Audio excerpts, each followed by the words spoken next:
하나님께서 우리에게 주시는 말씀은 창세기 9장 1절부터 7절입니다. 창세기 9장 1절부터 7절 말씀 제목은 새롭게 복받는 인간입니다. 새롭게 복받는 인간. 새롭게 복받는 인간. 전에 TV 프로그램 중에 웃으면 보기 하유가 있습니다. 너무나 잘 아는 프로그램들이죠. 이 프로그램은 모 방송사에서 만든 개그 프로그램입니다. 이때 전설 같은 인물들인 구봉서, 서영춘, 배삼룡, 송혜, 이기동, 남보원, 백남봉, 한무, 남철, 남성남 등의 쟁쟁한 코미디언들이 출연해서 대한민국을 웃음으로 들었다 놨다 했습니다. 대부분 이분들 다 돌아가셨지요.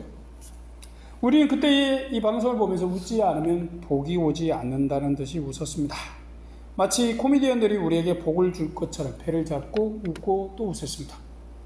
너무 웃어서 배가 아플 정도였죠. 아마 많은 국민들이 어느 정도는 이 프로를 보면서 행복했을지 모릅니다. 본문을 보면 우리가 얻는 복은 하나님이 주십니다. 아담과 하와와 동물들에게 복 주신 분은 하나님이시죠. 하나님은 노아와 그 가족 그리고 함께 했던 동물들에게도 새롭게 복을 주십니다. 과거의 복이나 현재의 복, 그 모든 복의 근원은 모두 다 하나님이신 것이죠. 그 까닭에 우리는 하나님의 이 새 복을 이미 받았고 앞으로도 받을 것입니다. 이 시간 새롭게 복받는 인간이란 제목으로 말씀을 생각해 보고자 합니다. 아담 때도 그리고 홍수 이후에도 하나님께서 우리 사람에게 복 주시는 분이심을 생각하시고 우리가 받은 복들에 감사하시며 우리에게 주실 복들을 기대하는 시간이 되길 바랍니다. 하나님께서 사람으로 인해 다시 홍수로 땅을 저주하는 일은 없다라고 하셨습니다. 인간이 타고난 죄성으로 인해 하나님의 뜻을 따르지 않고 죄를 쫓아가기가 쉬운 존재임을 인정하신 것이죠. 그러기에 하나님은 사람의 죄로 인해서 땅에 그 책임을 묻지 않겠다라고 하셨습니다.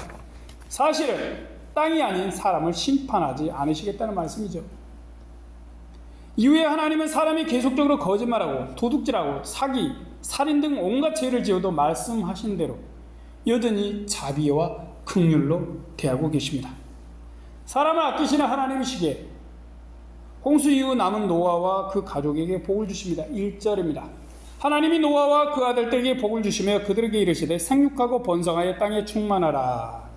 노아와 가족은 거대한 지구에 덩그러니 홀로 남은 것 같은 상황이었습니다. 홍수에서 살아는 남았지만 앞으로 어떻게 살아야 할지 막막하죠. 미래의 안위를 걱정할 수 있는 상황이었습니다. 하나님은 그들에게 용기를 주시며 복을 주셨습니다. 생존의 위협을 느끼는 그들에게 충분히 생존하고 번성하라 하신 것이죠. 가만히 보면 최초의 사람 아담에게 주신 복과 비슷합니다. 하나님은 사람들과 동물들을 구원만 하신 것이 아닙니다. 겨우 살아남은 사람과 동물들에게 복을 주시는 것도 잊지 않으십니다. 홍수에서 남은 이들은 사람은 8명, 동물은 초식은 많아야 최대 14마리, 7마리에서 14마리, 육식은 많아야 2마리에서 4마리입니다. 다른 곤충들 등등등이죠. 드넓은 세상, 그것도 죄로 타락한 이후의 세상에서 극소수의 자신들이 살아가는 건 쉬운 일이 아닙니다. 하나님은 겨우 살아남아서 새롭게 출발할 이들에게 힘을 주시고 응원을 해 주셔야겠다라고 생각하셨습니다. 하나님께서 죄악된 세상에서 거룩히 구별하신 이들을 통해 새로운 세상이 시작됩니다. 이때 하나님께서는 정말 소수만 남은 이들에게 희망을 주시고자 하셨습니다. 그들에게 가장 중요한 것은 역시 생존 보장입니다. 홍수에 겨우 몇몇으로 남은 그들에게 이것보다 더한 복은 없겠지요. 이래서 하나님은 사람들의 생명을 확실히 보장해 주셨습니다. 보장을 넘어서 온 세상에 자손들이 가득 차게 될 것이라 말씀해 주셨어요. 이 말씀을 들은 사람들은 걱정 없이 이 세상에서 다시 살 수 있게 되었구나라고 기뻐했을 것입니다. 그 어떠한 존재도 자신들을 해치지 못하고 자손의 자손들이 온 세상에 가득 찰 것을 생각하니 참 좋았겠죠. 하나님께서 사랑으로 축복하신 이들의 앞으로의 삶은 과연 어떨까요? 당장 아파서 죽거나 다쳐서 죽거나 사고로 죽는 이는 없습니다. 하나님께서 생육하고 번성하라 복 주셨기 때문입니다. 또 먹을 걸 걱정할 필요도 없지요. 생육하고 번성하고 땅에 충만하려면 먹을 것이 충분히 있어야 합니다. 사람들은 하나님께서 주신 복을 받으며 새롭게 소망을 가지고 살 수 있게 된 것입니다. 하나님이 복 주신 대로 인류는 말 그대로 생육하고 번성하고 땅에 충만해서 급기야 8명이 오늘날 80억을 헤아리게 되었습니다. 엊그제 75억 갔더니 벌써 80억이에요. 엄청납니다. 네. 사람의 생존을 위한 복의 연장선에서 하나님께서 동물들이 사람을 두려워하도록 만드셨습니다. 2절입니다. 땅의 모든 짐승과 공중의 모든 새와 땅에 기는 모든 것과 바다의 모든 고기가 너희를 두려워하며 너희를 무서워하리니 이들은 너희 손에 붙이었습니다. 하나님께서는 사람들을 위해서 동물들에게 두려움을 주십니다. 많은 동물은 이가 매우 날카롭고 치악력이나 발의 힘이 사람보다 무척 강합니다. 만약 그런 동물이 마음을 먹고 사람을 공격하면 노아시대 사람들은 그냥 다 죽을 수밖에 없습니다. 그러면 어떻게 돼요? 사람의 생존이 불가능해져. 하나님의 말씀은 그냥 제로가 됩니다. 생육하고 번성하는 일은 이루어질 수 없죠. 동물들은 방주 안에서 노아의 보호 아래에 있었습니다. 그러기에 그것들은 자신들이 사람보다 약하고 사람은 자신들보다 강한 존재라고 인식하게 됩니다. 강한 존재인 동물이지만 하나님께서 사람을 두려워하는 마음을 그들에게 주심으로 동물들은 사람을 무서워하고 두려워하게 된 것입니다. 덕분에 강한 동물들 사이에서 약한 사람이 살아남고 생육하고 번성하여서 가장 강대한 자가 되었습니다. 아담 때는 사람이 만물을 다스리는 권위를 가졌었죠. 또한 타락 이전으로 모든 동물이 폭력적이지 않고 온순합니다. 그것들은 모두 사람을 잘 따랐습니다. 동물들의 공격을 사람이 걱정할 필요가 없었으면 당연히 사람이 동물을 두려워하지 않듯이 동물도 사람을 두려워하지 않았습니다. 그러나 홍수 이유는 인간이 타락한 이유지요. 더욱이 사람에게 육식이 허용된 때입니다. 당연히 육식 동물들도 이미 있었어요. 약육강식의 세계가 펼쳐진 것입니다. 이래서 하나님은 사나워지고 폭력적이 된 강한 맹수들로부터 사람을 보호할 필요성을 느끼셨습니다. 그런 이유로 동물들 속에 사람을 두려워하는 마음을 심으신 것입니다. 사람을 하나님의 형상으로 지으셨기에 동물들이 사람을 어찌하지 못하게 하신 것이죠. 이후에 모든 피조물은 사람을 만나면 대부분 피하는 행동을 회피 행동을 합니다. 하나님께서 사람을 보호하시고 복주시기 위해서 동물들에게 사람을 두려워하는 마음을 주셨기 때문입니다. 또한 하나님은 홍수 이후에 직접 뜨거운 햇볕을 받게 된 사람들을 위해서 특별히 고기를 먹는 걸 허용하십니다. 3절입니다. 무릇 산 동물은 너희의 식물이 될지라 채소같이 내가 이것을 다 너희에게 주노라. 하나님께서 세상을 창조하셨을 때는 사람은 과일과 채소를 양식으로 삼았습니다. 그것들만으로도 충분했죠.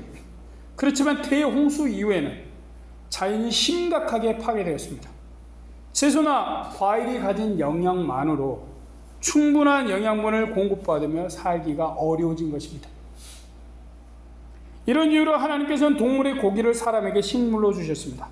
당신이 귀하게 지으신 동물들을 아끼신 하나님이셨지요. 그렇지만 사람을 더 사랑하시기에 사람의 생육과 생존을 위해서 고기를 먹는 것을 허용하신 것입니다. 허용이죠. 하나님은 사람의 생활과 번성을 위해서 당신이 귀하게 지으신 동물도 음식으로 주시는 놀라운 은혜를 감행하셨습니다. 사람이 잘 먹고 번성하는 복을 누리도록 그리하신 것이죠. 사람이 동물을 사냥해서 혹은 길러서 고기를 본격적으로 먹기 시작한 시대가 온 것입니다. 사람 보호는 하나님의 말씀으로 확실히 보장이 되었습니다. 그런데 하나님이 지으신 창조 세계는 사람만 사는 것이 아닙니다. 동물도 삽니다. 이런 세상에서 사람이 자신들을 두려워하는 동물들을 다 잡아먹거나 이유 없이 죽이면 동물들은 멸종할 수밖에 없습니다. 동물의 최대 적은 동물이 아닙니다. 하나님께서 동물이 사람을 두려워하도록 동물을 사람에게 붙이셨어요. 그리고 또 사람을 두려워하는 동물을 사람에게 고기로 주셨습니다. 사람이 마음만 먹으면 동물들을 마구 잡아먹고 죽일 수 있어요. 동물의 최대 적은 사람인 거죠. 이래서 하나님은 아무리 고기가 되는 동물이라도 함부로 살생하는 걸 금하십니다. 4절입니다. 그러나 고기를 그 생명되는 핏째 먹지 말 것이니라. 본래 하나님께서 동물을 사람이 잡아먹으라고 지으신 게 아니죠. 하나님과 사람 그리고 다른 동물들이 모두 다 함께 교제하고 기뻐하기 위해서 창조하셨습니다. 낙원이었죠. 하나님은 사람의 생명뿐만 아니라 동물의 생명도 아끼십니다. 살생, 유택은 불교에서 온 게 아닙니다.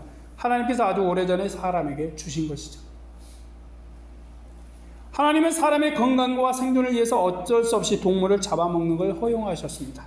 그러시기에 비록 사람이 고기를 먹어도 동물의 생명을 경시하는 태도를 금하시는 것입니다. 이 까닭에 동물의 피체 고기를 먹지 말라 하신 것이죠. 하나님의 이러한 생명 존중의 태도를 생각하며 사람도 생명을 귀하게 여겨야 할 것입니다.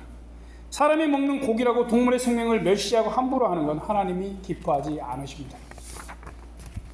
생명을 소중히 여기시는 하나님이시기에 더욱더 사람의 생명을 귀하게 여기십니다. 5절 6절입니다.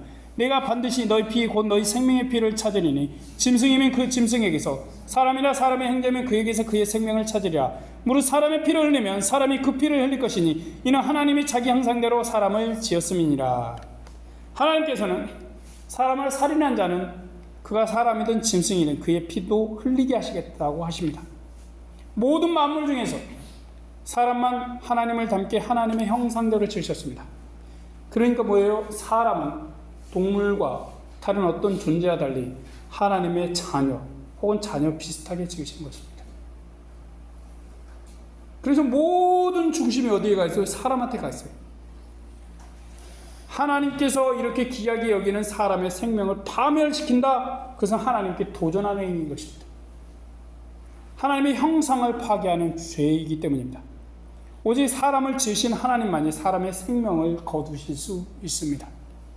그러기에 하나님이 주신 생명을 침해하는 일에 엄중히 책임을 물으시는 것입니다. 이렇게 사람을 사랑하시는 분이시기에 사람에게 다시 복 주시는 말씀을 하십니다. 다시 반복적으로 말씀하시죠. 7절 너희는 생육하고 번성하며 땅에 편만하여 그 중에서 번성하라 하셨더라. 두 번이나 복을 주십니다. 하나님께서 다시 한번 생육하고 번성하여 땅에 편만하라 라고 하시죠. 하나님께서는 사람과 동물들이 온 세상에 퍼져서 모두 다 행복하길 바라십니다. 하나님이 이만큼 자신이 지으신 것들을 아끼시고 사랑하십니다. 특히나 당신의 형상으로 지으신 사람을 무척이나 아끼고 사랑하시죠. 하나님은 최선을 다해서 죄인인 사람들에게 복을 주십니다. 그들이 하나님을 믿든지 안 믿든지 모두 다 기본적으로 생육하고 번성하고 충만하라 하십니다. 이 세상이 망할 때까지 다시는 홍수로 심판하지 않으신다는 약속을 복으로 보여주시는 것이죠. 하나님의 사랑과 은혜는 인간이 죄로 망가뜨린 세상을 회복시키시고 다시 복을 주시는 것으로 나타나는 것입니다. 우리는 우리가 노력해서 복을 받는 줄 압니다. 그러나 오늘 말씀도 아담 때도 기본적으로 복은 하나님으로부터 우리에게 옵니다. 복은 세상 사람들의 생각처럼 우리 사람이 만드는 것이 아닙니다. 하나님이 우리에게 주시는 것이죠. 그리고 하나님은 우리뿐만 아니라 동물들에게도 복을 주셨습니다. 하나님이 노아의 자손에게 주신 복이 우리와 함께하는 것입니다. 우리가 노아의 자손이죠. 하나님은 당신이 지으신 모든 사람과 생명체가 이 땅에서 행복하게 살길 바라시는 것입니다. 하나님께서는 세상을 지으시면서 자신이 지으신 것을 보시고 흡족해 하셨습니다. 하나님이 지으신 사람과 동물들이 대자연 속에서 어우러져서 평안하고 행복해 보인 게 좋으셨습니다. 그러하신 하나님이시기에 지으신 생명체들이 온 세상에 가득 차서 하나님을 찬양하고 하나님께 영광을 돌리기를 기대하십니다.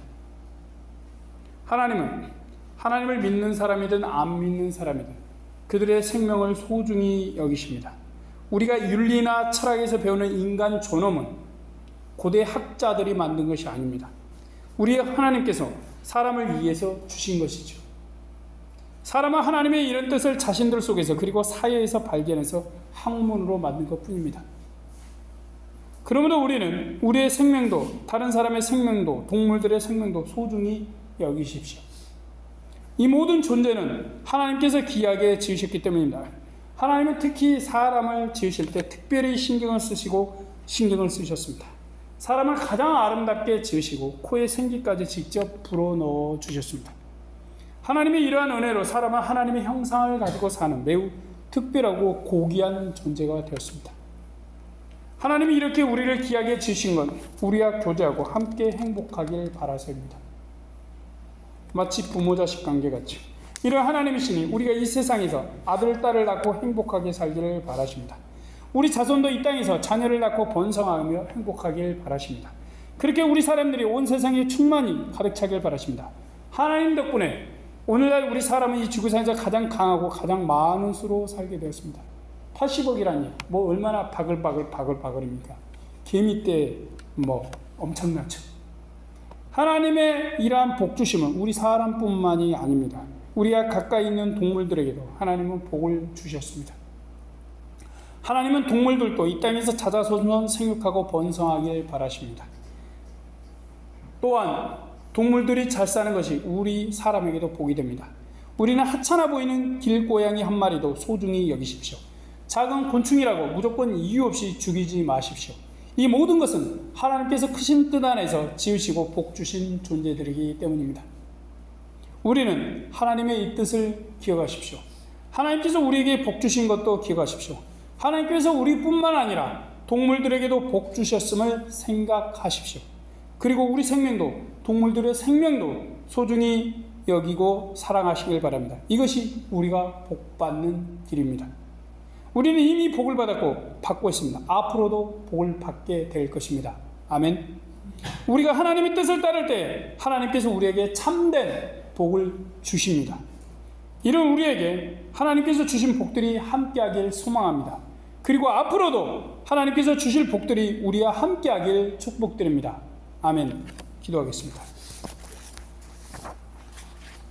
하나님, 우리를 사랑하시고 인도하신 하나님, 오늘 말씀을 보면서 하나님께서 우리에게 모든 복의 근원이시고 복을 주셨음을 봅니다. 하나님은 얼마나 동물들까지 작은 곤충들까지 아끼시는지, 당신이 다 지으시고 아끼시는지 봅니다. 그리고 또한 우리를 하나님의 형상으로 지으시고 코에 생기를 불어넣으시며 소중히 대하셨다는 사실, 그것은 그냥 피조물, 물건이 아니라는 것을 생각합니다. 거의 인격체로 사람을 사랑하셨다는 사실, 자녀로 지으셨음을 말씀을 통해서 생각해 봅니다. 언제나 우리를 사랑하신 하나님, 하찮은 피조물을 그렇게 신경 쓰시고 걱정하시며 잘 되길 바라신 하나님, 그것은 결국 하나님께서 사람을 자녀로 지으셨다는 사실입니다. 그리고 그 모든 피조물들을 하나님의 자녀로 지으신 사람에게 맡기셨다는 사실, 이 얼마나 놀라운 은혜요 사랑이요 감격입니까? 존귀하시고 전능하신 하나님, 그런데 우리 인간들 무지합니다. 자기들 멋대로 살고 사람 생명을 소중히 여기지 않고 동물들 곤충들 하찮게 여깁니다. 자신의 생명을 소중히 여기고 생명체들을 사랑하고 그 생명들을 존중할 수 있는 우리가 되게 하여 주시옵시고, 하나님의 사랑이 얼마나 큰지 하찮은 돈이나 쫓아가고 물질이나 쫓아가는 그런 존재가 아니에요. 우리가 하나님의 사랑을 먹고 사랑을 할 수 있는 고귀한 존재들이 되게 하여 주시옵시고, 우리를 귀하게 여기고 이웃들을 귀하게 여기며 생명체들을 귀하게 여기는 우리 모두 되게 도와주시옵소서. 감사 영광 돌리며 우리 구주 예수님의 이름으로 기도드립니다. 아멘.